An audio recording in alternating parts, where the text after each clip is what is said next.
Hello and welcome to your weekend mini nerve. Now, this mini is interesting in that we're going to be talking about a really heavy hitting roster of comics, of comedians, and among them is one of my favorites. And I regret to say that, I don't regret to say it, but this one's a heartbreaker for me. It's kind of a heartbreaker. You may have seen in the Instagram tease I did on my own account, Maureen Callahan writer. I tucked Dave Chappelle in there, and yeah, I'm kind of heartbroken. So we're covering a story here that I promise you will see nowhere else, and I'm going to tell you why. A bunch of these comedians, several of whom we're going to be going through today and showing salient parts of some of their most famous acts. They're going to Saudi Arabia. They're going to perform at the Riyadh Comedy Festival. And this came to my attention when I saw a headline about the comedian and podcaster Tim Dillon, who is an out gay man, who has said on his podcast, basically, if you're offended by this or you think I shouldn't be going, fuck off. They're paying me so much money that I'm going to look the other way. And we'll see Tim saying this. So, don't just take my word for it. First of all, another one who's going is Whitney Cummings. Whitney Cummings, whose career has really flatlined. And so what does she think is a great idea? As a woman, as a single mother, they would kill her in Saudi Arabia for this, okay? They would kill her for having sex outside of marriage with a guy she barely knows, her own self-report, having a child out of wedlock. Off with your head, sister. Tim Dillon, gay man, off with your head. Tim, do you know what they used to call Riyadh? And I believe they still do. Again, because we get all these minimized reports out of Saudi Arabia right now, right? Because they're undergoing reform and they're trying to make good with the West, and the West and billionaires are trying to make good with them. And this is why, by the way, you're not going to see this report anywhere else. Saudi Arabia has so much of its money in the West. And you know where they've got it? They've got it in our entertainment. They've got it in our news networks. They've got it in our tech. They've got it everywhere. So you're not going to see anybody say a goddamn thing. Over here at the Nerve, talking about it all day long. Also, thank you, Troublemaker. Candy, as promised, wearing my Troublemaker badge. Seems apt. Now, Riyadh, Tim Dillon, know what it's called? Chop Chop Square. Know why? Because that's where every Friday night entertainment in Riyadh was public beheadings for, like getting caught with some marijuana or talking to a guy, mingling.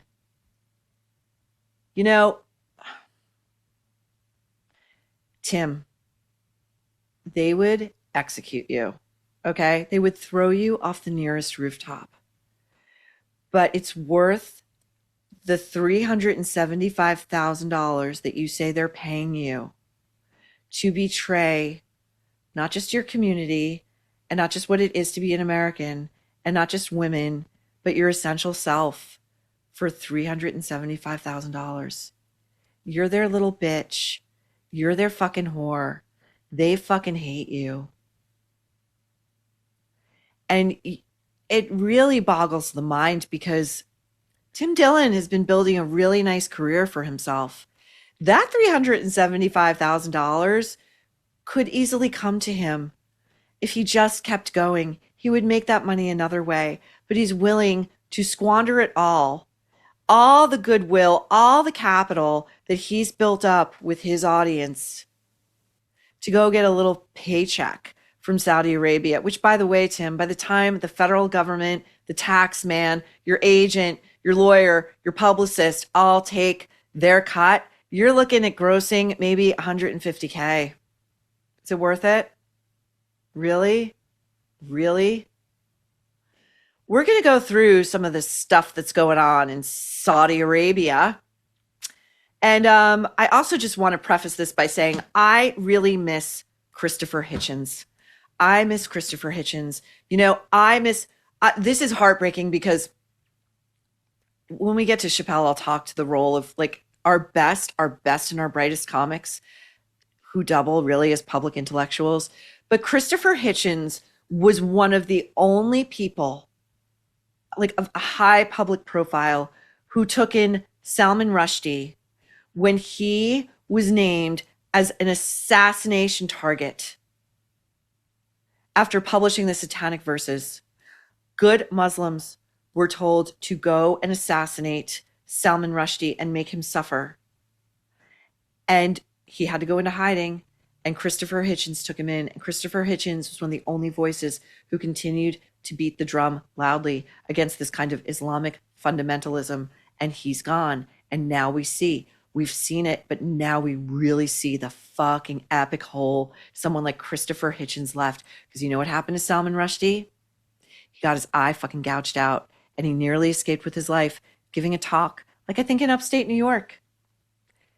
And a Muslim fundamentalist finally got the job done, nearly killed him, nearly took his life. I also want to say that with me on this mini, I brought with me Oriana Fallaci and her book, The Rage and the Pride. And if you want to tell me this isn't a bad bitch who knows how to get shit done, this book came out after September 11th, and it caused a lot of controversy. And you know why? Because she was like, Islamic fundamentalism needs to be called out for what it is. The West can't coddle this shit anymore. And it became a huge bestseller. She sold 1 million copies in Italy alone. And when it was published in America, the left went a little bit crazy. She writes in this book about, she's since passed. She writes in this book about being in Rome and going to the embassy to get a visa to go to Iran. So she goes to the Iranian embassy. And the man behind the counter says to her, "You're wearing red nail polish." And she says, and he says, "That's not allowed." All right, so we are going to start this mini with, we're going to just be talking about, we're going to be showing you, everyone we're showing you is going. As of now, they're going. And they think they can get away with it because, again, there's going to be a mainstream media blackout because everybody's got dirty Saudi money in their pockets. So let's call them out, okay? Let's make them pay. Bill Burr. We're going to start with you, Bill Burr. He's doing a bit on domestic violence. Let's take a look at this. You know what the maddest she ever got at me was? One time she was watching this show. It was like a poor excuse for The View. And they started talking about domestic violence, right? For the 9 millionth time this year, they're talking about domestic violence. How do you not know not to do that? Do they really have to keep talking about it? So at the end of the hour, they come to the logical conclusion. They're like, there is no reason to hit a woman. There is no reason. Is Bill Burr gay? He does a really good gay guy. So he's talking about in the first part of that bit, how domestic violence is wrong and, gold star, whatever, but the second part, whatever. So Bill is going to a place where young girls have been the victims of honor killings, which is when their parents murder them because they have either gone out with a boy or worn an article of Western clothing or gone online. Let's see how Bill wraps up this bit. To hit a woman. And I was just like, really? I could give you like 17 right off the top of my head. You could wake me from a drunken stupor, I could still give you like 9. Dude, there's plenty of reasons to hit a woman. You just don't do it. I don't know. Maybe Bill will be comfortable with his people over in Saudi Arabia. He seems to think that there are plenty of reasons. He told us right there. Listen, these guys, they tell you who they are. Believe them. Don't think that Bill Burr, that's just an act. That's just for laughs. He really thinks that. I would like to address with Bill the 8-year-old Saudi girl. And these are common. These are not outlier cases, okay? The 8-year-old Saudi girl who is married off to a 47-year-old man. And I have the report right in front of me. This is a report from CNN. An appeals court in Riyadh, enjoy your 5-star luxury room there, Bill Burr, has rejected, this is from 2009, has rejected and refused to certify a court ruling allowing a 47-year-old man's marriage to an 8-year-old girl. Under the Saudi legal process, what the appeals court ruling means is that the controversial marriage, listen to this news reporting, this is CNN, the controversial marriage, this is a child who is being raped by a grown man who was allowed to marry her. Get the fuck out. Controversial marriage is still in effect. So it didn't matter that the appeals court said, we're not going to certify this marriage. Doesn't fucking matter. So that goes to show you how the legal system works. You know, the mother was trying to get the daughter back in her custody at the risk of her own life, to be sure. Now, don't miss the clickbait here embedded in this story. Don't miss. Elderly woman faces 40 lashes for mingling. An elderly woman. These lashes, it's not light stuff, okay? These are savage beatings in the public square that will kill you. That will kill you. And by the way, I tried to find out what the latest intel is on stoning. There are no real reports. Again, wonder why.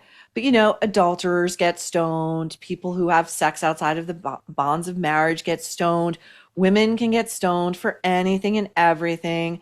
And stoning, for those of you who may not understand how they do it or know, not that you would because there's never any reporting on it, I'm going to explain it. And I'm going to warn you, this is very graphic and upsetting. They bury the quote unquote offender up to their neck. So you're immobilized. Imagine the terror. Body underground, only up above your head. Can't move. Then the crowd stones you. And you die a brutal, violent, savage, long, painful death that mutilates you. Your face, your identity in the world. But, you know, Bill's getting some money. Bill's getting some, you know. Dave Chappelle. Dave's going over there. Now, Dave just took a lot of hits for his Netflix special, The Closer. He did a lot of stuff on the trans issue. And he really caught some flack. And you know what he always says is, I'm a truth teller and I stand by my beliefs and nobody's going to cancel me.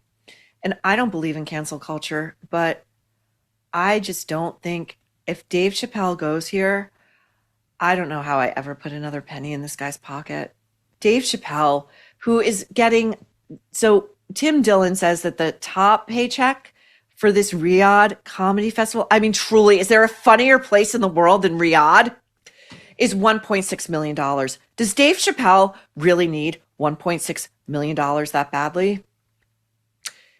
Here's a bit on Dave respecting the gays of Stonewall. I don't hate gay people at all. I respect the shit out of you. Well, not all of it. I'm not that fond of these newer gays. Too sensitive. Too brittle. Those aren't the gays I grew up with. I miss them old school gays. Them Stonewall, them the ones that I respect. They didn't take shit from anybody. They fought for their freedom. I respect that shit. I'm not even gay. And I want to be like a Stonewall. Them old school gangster gays, them gory hoes, because them the ones I like. What does Dave Chappelle think the chances would be of even Stonewall gays surviving in Riyadh? To our next performer, Jessica Curson, who is an out lesbian. Here's a little taste of her comedy. So I walked away and I heard her yell out, I swear to God, that's B. Talking about herself. Granddaughter. She's a lesbian magician.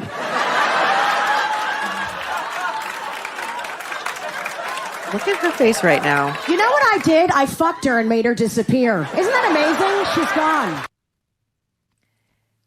Does Jessica think that material is going to fly in Riyadh?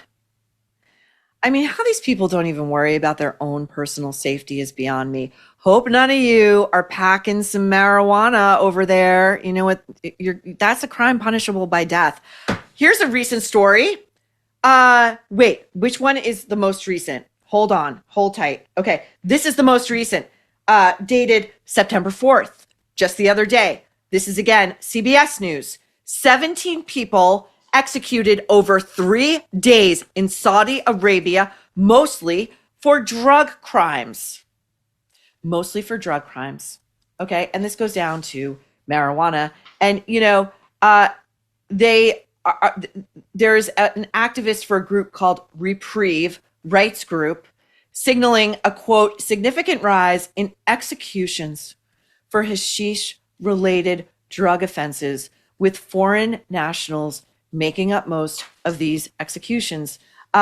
This from CBS News as well, March 14th, 2022. Under the crime rubric, Saudi Arabia executes 81 people in its largest mass execution. Again, these used to be in the public square. We don't know where they're happening now. They're not out in public anymore, I guess, for people's entertainment on Friday nights because Saudi Arabia is trying to modernize. Let's watch Kevin Hart and Snoop Dogg react to Saudi Arabia on screen while they were covering the Olympics. Next country. Saudi Arabia. Oh no, I ain't saying nothing about Shut them. your mouth. Nothing to say I'm not here. even looking Delegation at at the the women. Olympics bro. You from better turn Saudi. your I damn see head. my head over there. Are they off the screen yet? You look. Did they leave yet? I ain't gonna look first. You look. You look. I ain't looking. They know. Over there. Hey, You somebody look better here. give me They a won't sign. even say a Saudi thing. Arabia off the screen? Okay, we are clear. Radio. Woo. We escaped that They one. wouldn't That say Man. a thing from the confines of their cozy, comfy, plush NBC studio about Saudi Arabia. Not a goddamn thing. And they know why. The tiniest infraction will get you killed in the most savage way. Is Kevin Hart going over to the Riyadh Comedy Festival? I mean, if he's smart, he's not. If he's smart for many reasons, he's not. Now, I saw Whitney Cummings on the 4th hour of Today with the useless Jenna Bush. Did this come up while she was promoting what she's otherwise calling her big baby tour in the US? Using her baby as like her prop? Single mom, Whitney Cummings. Did Jenna ask, Whitney, what are you thinking? Why are you going over to Saudi Arabia? You're a woman. Don't you care about women's rights? I mean, why not give Whitney Cummings the opportunity to say, but you know, Jenna, back in 2017 or 2018, don't you remember when the American media practically did a jig because Saudi Arabia finally allowed women to drive automobiles? Yes, Saudi Arabia allowed women to get driver's licenses, and the Western media, at least in America, I remember being gobsmacked and saying to my editor at the time, why are we treating this like it's the greatest fucking human rights achievement since the end of the Civil War in America? Why are we treating it like this? A driver's license? That is the lowest bar going. So we went back and looked at one of Whitney's appearances on the Today Show. It was about within the past 3 years. And again, these people, they tell you who they are. I'm not talking about politics. Yeah. I'm not gonna I'm not gonna lecture you on how to vote. There's this new thing where comedians are being thought of as like these moral high grounds. I'm garbage. She says I'm garbage. And I concur. I concur with that statement. We ratify it over here at the Nerve. Gold fucking star, Whitney. Get that paycheck over in Riyadh while your fellow women are getting stoned to death or little girls are being married off to pederasts and child rapists or getting murdered by their family because they went on TikTok. Here's Tim Dillon on what he's doing and why. Get over it. Get over it. We're going to Riyadh. The House of Saud is paying us hundreds of thousands of dollars, some of us millions, not me, but they're paying millions of dollars to comedians. Get over it. We're taking the money. Well, they have slaves, then they kill Hey. Get over it. So what? They have slaves. I imagine the slaves in those countries are good at what they do. They're paying me $375,000 for one show. Now, a lot of other people are getting $1.6 million. They're paying me enough money to look the other way.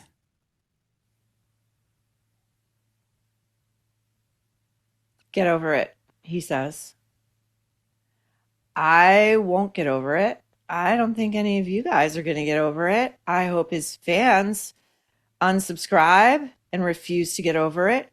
And he says, get over it, get over it, get over it. And Tim, I'm going to tell you, bend over and stay bent over because they're fucking you. The Saudis are fucking you. I hope that 150K that you gross from this disgusting agreement to perform in Saudi Arabia, I hope it's worth it. That's blood money. That's blood money that your fellow gay men, just remember when you take that check to the bank, when you deposit it, when you wire it in. Now, my true heartbreaker, this is Dave Chappelle talking about why he does, how he came to the realization. This is during his stand-up, so he's doing it in a very entertaining way. And, you know, at the top of this, I was saying how Christopher Hitchens is sorely missed at times like these. And there are two people I consider the real heirs to the likes of George Carlin, who I do believe doubled as a public intellectual. One of those is Ricky Gervais, and the other one was Dave Chappelle. Here's Dave on realizing that he too was a feminist. I Googled the dictionary definition of a feminist just to make sure I was talking about the right thing. And do you know, sir, what the dictionary definition of a feminist is? I didn't either. Listen to this. Webster's defines a feminist as a human being, not a woman, a human being that believes in equal rights for women. I was shocked that that's what that meant. Because by that definition, I would consider myself a feminist. You can't anymore, Dave. I'm going to read a little bit about the Qatif rape case. This involves a young woman from Qatif, which is in the eastern province of Saudi Arabia, and her male companion, who were kidnapped and gang raped by 7 Saudi men in mid-2006. Here is what the victim told Human Rights Watch and an Associated Press reporter. This is the girl. The men took me out to a dark area and forced me to take off my clothes. The first man with the knife raped me. He destroyed me. I thought about running away, but where could I go to looking like this? Another man came in and did the same. I was about to faint. For more than 2 hours, I asked them to leave me alone. I begged them. The third man was violent, and the fourth almost strangled me. The fifth and the sixth were even more brutal. When the 7th man finished, I couldn't feel myself anymore. He was so fat I couldn't breathe. Then they all did it again. When they dropped me home, I couldn't walk. My mom opened the door and said I looked sick. I couldn't tell anyone. Of course she couldn't, because she would be stoned to death. And for a whole week, I couldn't eat, but later I went to the hospital. A court sentenced the perpetrators to varying sentences. The court also sentenced the 2 victims, this girl who was brutally gang raped by 7 men at least 14 times, who couldn't feel herself anymore, who begged them to stop. The court sentenced her to 6 months in prison and 90 lashes each. Her male companion got the same sentence. She was punished for, quote, being alone with a man who is not a relative in a parked car. They appealed this. The appeals court doubled the victim sentences in late 2007 as punishment for the heavy media coverage in the international press regarding the treatment of women in the Kingdom of Saudi Arabia. Okay? Now, you're not going to see this covered anywhere else. And I just want to say, as heartbreaking as it is, if you are a fan of these people, make your voices heard and make sure that you don't put any more money in their pockets. And if any of these people, any of them, can find and locate their moral compass wherever it went, they will do the right thing and pull out with their regrets. Let's see it. Let's see who's got the nerve. Will Dave Chappelle, that great iconoclast, have the nerve and lead his other compatriots, his lesser stars along with him? We'll see. We'll see who has the nerve. And that is it. That is it for your mini. Troublemakers, you've got your assignments. We will see you right back here for a full nerve on Tuesday. We cannot wait. And you know we are the ultimate non-safe space where you will never guess what we're about to say next. Today's show is brought to you by Oxford Natural, home of the all-natural Optimum Day and Optimum Night supplements. Are you trying to lose weight after having a baby or prepping for your wedding or just ready to feel like yourself again? It's tough, but absolutely possible. Thousands of men and women across the USA and UK are already doing it with Oxford Natural. Their Optimum Day powers you with steady energy, it crushes cravings, and it keeps your metabolism firing all day long. Optimum Night helps you relax, sleep deeply, recover, and keep burning fat while you rest. England's soccer legend Michael Owen lost 40 pounds, and Robbie, the face of AFTV, dropped over 100 pounds. And it's worked for plenty of other people too. And now it is your turn. Scan the QR code or click the link. Grab 70% off, a whopping 70% off your first order with code NERVE. No gimmicks, no needles, just results. Oxford Natural. Let's get to work.